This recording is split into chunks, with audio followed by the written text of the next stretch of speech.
Hey guys, Sheri Richardson from Exotic Gardening, Experimental Homesteader, SheriRicherson.com, and biannualblogthonpage.com. Welcome to our daily vlog. We took a little trip today. We went down to Hilltop Orchids down in Cloverdale, Indiana. And I saw a vanilla vine in bloom. It was absolutely gorgeous. And a lot of orchids, of course. He's closing down 2 of the greenhouses. And so getting rid of a lot of stuff. There were a lot of $5 and $10 orchids down there. Now, they were little. They're going to take a while to grow, but that's okay.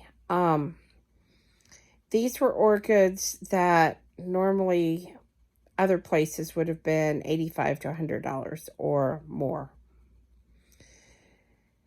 So I picked a few up. I got some really great deals on lady slipper orchids. I also finally got a starfish cactus. I think I'm going to have to buy a hanger for it because it's really lopsided and wanting to kind of flop over. So I think putting it in a macrame hanger or some other kind of hanging container is going to be my best option for it. I did get another night blooming cereus cactus, and I was supposed to get one free from a lady in Huntington yesterday. Her sister got sick. I didn't get to go. So I may still be getting one from her too, but I decided while I had the opportunity to pick one up that already had roots that I would do exactly that.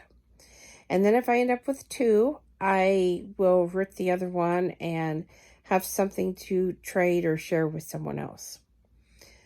Only one of the orchids that I picked up had buds on it. The others, like I said, really small, but they will grow. We are waiting to see what color the one that I picked is. It's one that he has hybridized. And so they told me to send them pictures of it once it actually blooms so that they could see what it looks like and what color the flower is and give me an exact name. Really excited about that. Like I said, they showed me what it was going to look like and what one of the parent plants was. And the one parent plant would have easily cost, $85 to $100. One of the lady slippers was coming up as $155. So to get something like that for $5 and $10 is really a great deal and really unusual. These are healthy plants.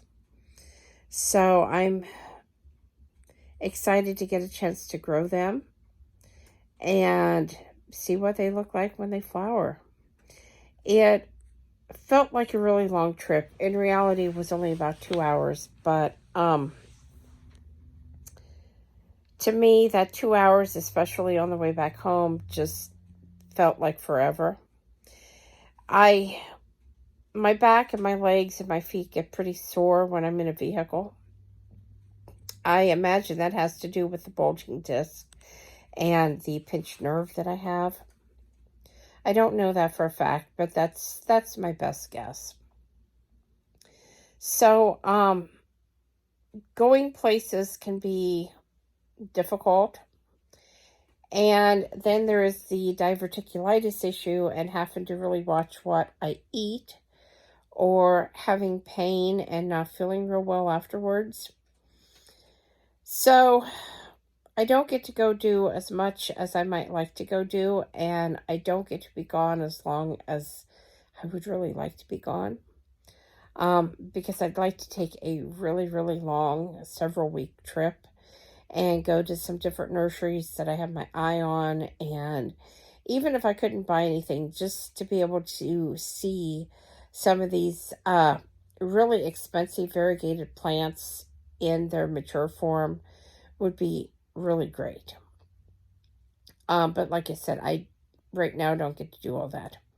Here in Indiana, we've dropped back into the 40s again at night. So I've had to bring plants that were outside back in, and it's feeling a little bit crowded again. Um, I'm sure it won't be forever, a couple more nights, and then we should be back up into the 50s. But here we are at the end of May, and we're still hitting the 40s at night. That's really unusual for Indiana. Normally, by this time, I have all of my tropical plants outside. I have the garden planted. We're working on basically getting into summer and having the hotter temperatures and all that. So we was there, and then we backtracked. I'm kind of feeling like this might be a really funky summer, and things might not work like they normally do temperature-wise. And I'm seriously debating putting any of these tropical plants outside because they're large enough that I can't get them back inside on my own. And with the hours that Jeff is working, if he's not here, it could get cold enough to kind of shock him a little bit. I don't know necessarily that it would kill them before he got home. But I feel like it might kind of set him back. And maybe this year, with the different health issues I'm having and the hours he's working, it might be better to just keep him inside and keep adding some grow lights to add that extra lighting that they need and just kind of work through this year. Now, tonight, here in a little bit, he's going to be going to get his sleep study machine, and interestingly enough, he gets to do the at-home sleep study.